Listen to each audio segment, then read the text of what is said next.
Parasut. Dua orang pria hendak naik ke sebuah pesawat tempur. Pria pertama masuk ke ruang tunggu. Lalu seorang awak pesawat memberikan sebuah parasut. Ini adalah parasutmu. Parasut ini akan membuat penerbanganmu menjadi lebih enak dan menyenangkan.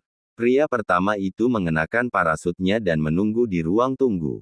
Setelah beberapa menit, ia merasa parasut itu tidak nyaman dipakai.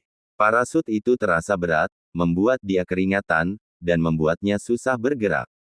Ketika ia melihat sekitar, banyak orang yang tidak menggunakan parasut. Jadi ia memutuskan untuk melepas parasut itu dan meninggalkannya. Setelah itu, masuklah pria yang kedua ke dalam ruang tunggu. Lalu seorang awak pesawat yang lain memberikan sebuah parasut kepadanya.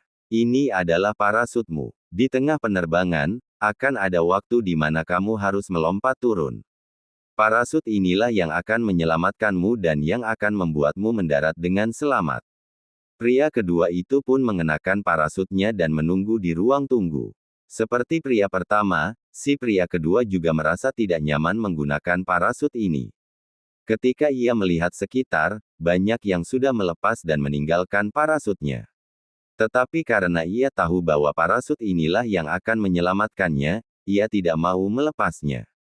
Akhirnya semua penumpang masuk ke dalam pesawat tempur itu dan terbang. Setelah beberapa jam di atas langit, pesawat ini tertembak oleh pesawat musuh dan mulai meluncur jatuh ke bawah.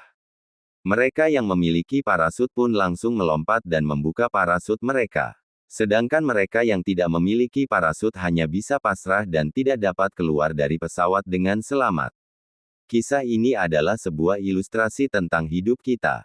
Para penumpang pesawat menggambarkan diri kita, pesawat tersebut menggambarkan hidup kita, parasut tersebut menggambarkan Yesus, dan lompatan tersebut menggambarkan perpindahan kita dari dunia ini ke kehidupan yang selanjutnya.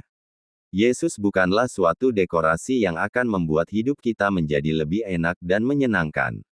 Yesus adalah satu-satunya yang dapat mengirimkan kita dari dunia ini ke kehidupan selanjutnya dengan selamat. Terkadang hidup dengan membawa nama Yesus akan terasa tidak nyaman. Yesus mengatakan bahwa barang siapa mengikutnya, ia akan memikul salib seperti Yesus memikul salib. Sering kali kita melihat ke sekitar, dan terlihat begitu banyak orang yang hidupnya terlihat lebih enak tanpa Yesus. Kita memiliki pilihan untuk ikut meninggalkan Yesus atau tetap berjalan bersama Yesus.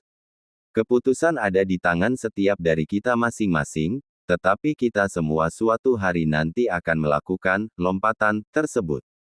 Jadi pilihan ada di tangan kita. Apakah kita akan melakukan lompatan tersebut tanpa Yesus? Ataukah kita akan melakukan lompatan tersebut bersama dengan Yesus? Yohanes 14 ayat 6. Kata Yesus kepadanya, "Akulah jalan dan kebenaran dan hidup. Tidak ada seorang pun yang datang kepada Bapa, kalau tidak melalui aku." Shalom dan Horas.